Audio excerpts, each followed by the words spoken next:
Hello and welcome to Employee Relations Words of Wisdom, your source for all things HR and labor relations. Enjoy the episode. Hi, my name is Bob Carroll. I'm the host of Employee Relations Words of Wisdom and the Executive Vice President at Permanent Solutions Labor Consultants.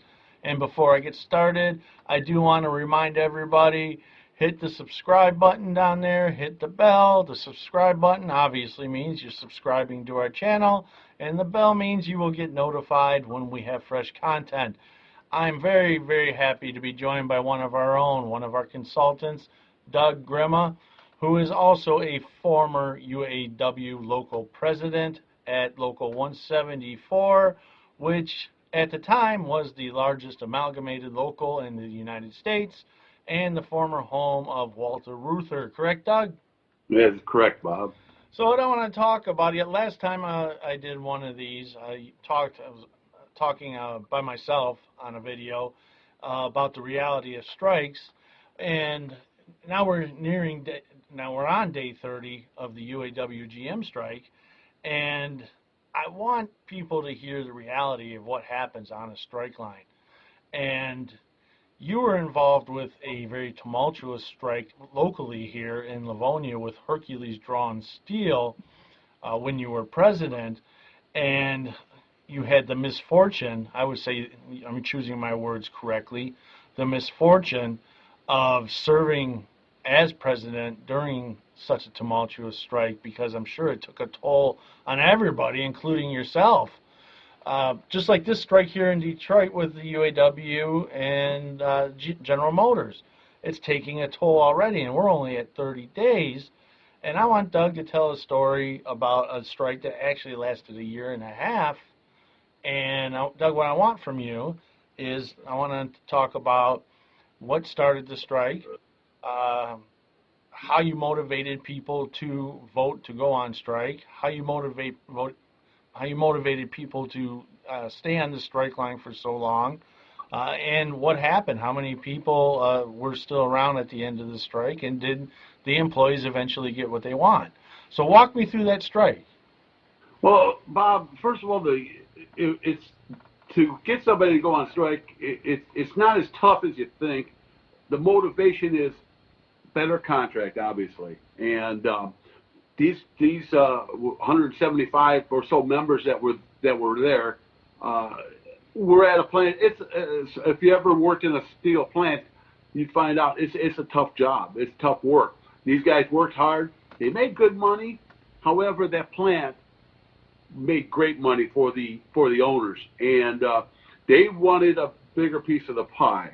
And to motivate them to vote for a strike was not that difficult. They were all gung-ho. Let me ask you a question, Doug.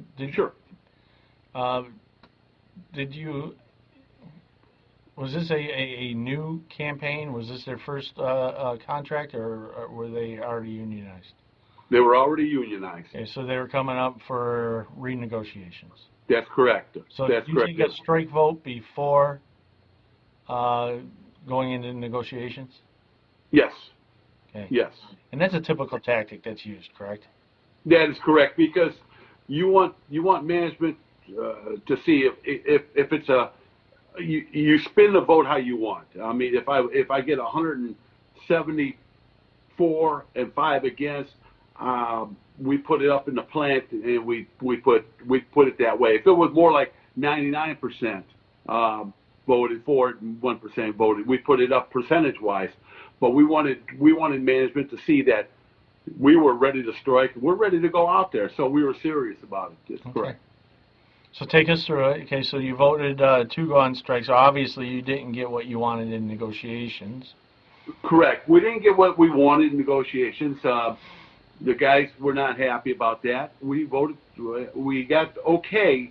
Even though you vote to go on strike, you still have to get signed off by downtown UAW Solidarity House. The upper, I'll call them upper management. It was Gettelfinger at the time, correct? That is correct. Okay. And the executive board. So they did sign off. So we went on strike. So this was a difficult position to put the guys in at that time too. Not only were they on strike, but they were the reality was they could lose their job, and it would take quite a bit of time to get back to work, if ever. So we were on strike for first I want to say 3 to 4 weeks when I got a call from President Ron Gettelfinger, who was not happy that we were on strike, even though they signed off on it, and wanted me to get them back to work because the strike fund money, they kind of protected, they closely guarded downtown. However, we would like to have gone back to work, as I explained to Gettelfinger, but the company was not willing to give in on any issues, and so therefore we were still out. Now, it was, I want to say 2 or 3 weeks later, right around that period, I got another phone call from Ron Gettelfinger, who threatened to cut off my guys from the strike fund. And because I can't get them back because we couldn't get them back to work. And we were fighting. I'm fighting internally with the Gettelfinger, trying to not show the guys that, hey, I'm having problems. This guy wants to cut you guys off, period. And so you got 175 people out there that not only are getting $200 a week, but they're getting their COBRA. They're getting paid, their health care, too, through the strike fund. And just real quick, not to cut you off, but a lot of people don't realize, and I was reading it earlier today, so I know it still exists, and I knew it exists back then. A lot of people don't realize that the unions have a constitutional rights under their own union constitution to take money from that strike fund and reallocate it into other things like going out and organizing for new members, which they do all the time. It's a common practice, not only in the UAW, but virtually with all unions. Oh, yeah, it is. Absolutely. So they don't want to pay you. Gettelfinger at the time didn't want to pay these people to be out on strike when he wanted to protect his funds, because they were they were doing a lot of organizing back in that day. Correct. Right. Correct. So a lot of that money was coming from that fund. He didn't want to put money out because he was taking money out to try and get new members in, and the guys on strike were not paying dues. Remember, 175 people out there collecting strike fund money, but not paying dues. Right. So I had an issue with Gettelfinger on this, and the strike went on, and the company was playing a hardball. They gave us a last best contract, and it was worse than what we started with. And so at that time, Gettelfinger wouldn't allow. They didn't want guys to go out and work a part-time job, which is similar to what's going on right now. That's correct. GM or the UAW just said, "Hey guys, yeah, you can go out and get a part-time job." That's correct. Right. At that time, they wouldn't allow it because, per Ron Gettelfinger, if they're going to get a part-time job and then get $200 a week, they're not going to want to go back to work because they're going to make more money than what they make in the plant, and which was not true. However, it is a sad excuse, and so they could not feed a family and support a family on $200 a week. So I went behind International's back and told these guys to go ahead and get what they could, a part-time job, as long as they put their time in on the line. I would keep it away from downtown. They wouldn't know anything. Well, Doug, you're as corrupt as the rest of those guys. Well, how dare you look out for the workers? Yeah, you know what? If caring for the workers makes me corrupt, you know what? I'll be corrupt all day long. I have to rethink my position of you now. So anyways, it is a big deal because you did have to go behind the backs of the people that run the UAW to do good for the workers. And you did more than that. You told me the story about digging into your own pockets to help the workers. Yeah, I did that.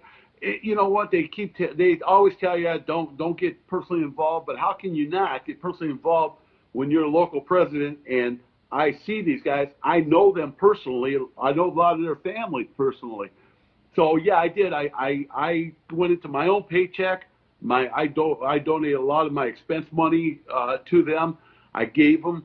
I had several of them that came into my office, one in particular, older gentleman who is 62 at the time, and he said, Mr. President, I can't find a job. And I said, can't get anything? He said, I can't, they won't hire me for part-time work anywhere. I'm older, he had diabetes, he had a couple of issues. He couldn't get a job. And he said, I can't pay my car note, my house note. He said, I'm going to lose my car. So he couldn't get a job, look for a job without a car. So what I did, and I asked him to keep it between us, I took over his car payment for him. I did that so he could go out and find a job. The gentleman was out for the next couple, 2-3 months trying to find work. I tried to get him. I tried to send him to several places. He couldn't get hired. He had some health issues. And what happened was I got a phone call from his daughter. He took his own life. He committed suicide because he couldn't find work. So it's a personal thing. If you don't think strikes are personal, don't hit home. This one, even though it happened 15 years ago, I still feel it today. And, when the strike ended a year and a half, it was a little over a year and a half later, less than half of the workers from Hercules ended up going back to work there. And because of the permanent replacement workers took their jobs. So they went out and got work elsewhere. That's correct. They ended up going elsewhere. So it was a sad ending. And the contract that they got, was it worth the fight? It was the first contract that they had offered way back a year and a half prior to that. They pretty much crossed the picket line, went back to work, just signed the contract, we'll go back.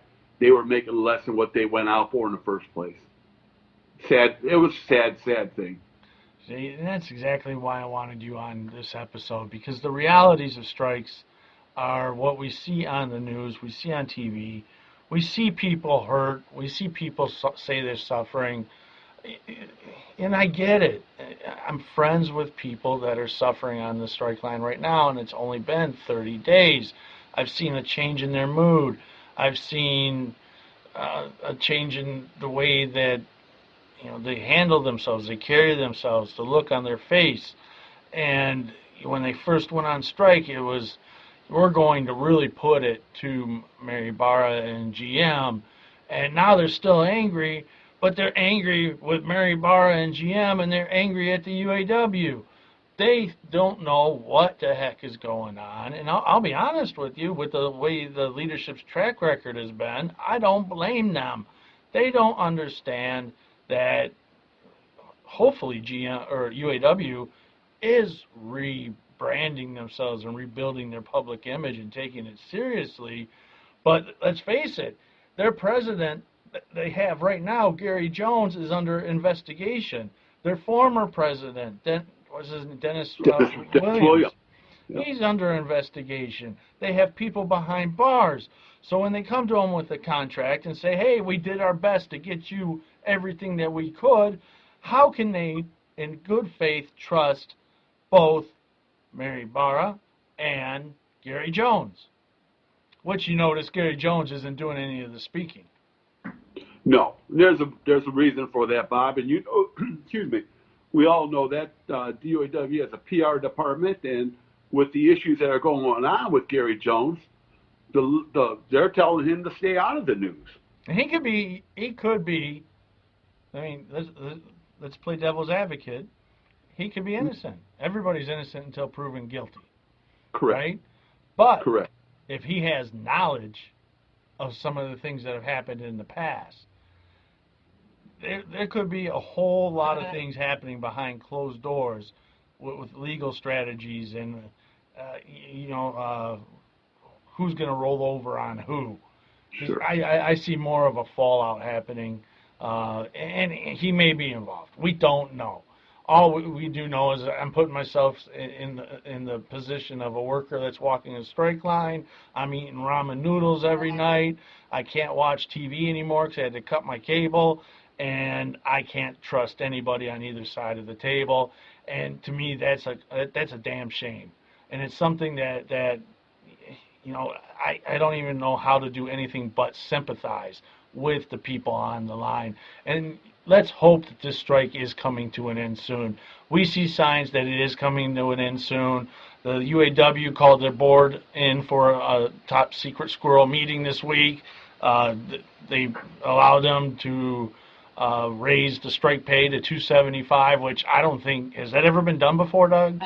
No, I don't. It might have. no, I don't recall it. not in my lifetime. Okay. Okay. And we just talked about how they want to keep their money in their strike fund so they can use it for organizing activity and other activities because they have the constitutional right. Let's just pray that this strike comes to an end real quick so these guys can get back to work. And this is exactly why, by the way, I do what I do and you do what you do. It's not that we're anti-union. We are totally pro-employee and we're pro-company, and we believe that if we can bridge the gap between employees and management, and they can work along together for solutions that truly work, they don't have to pay a union and get caught up in messes like this.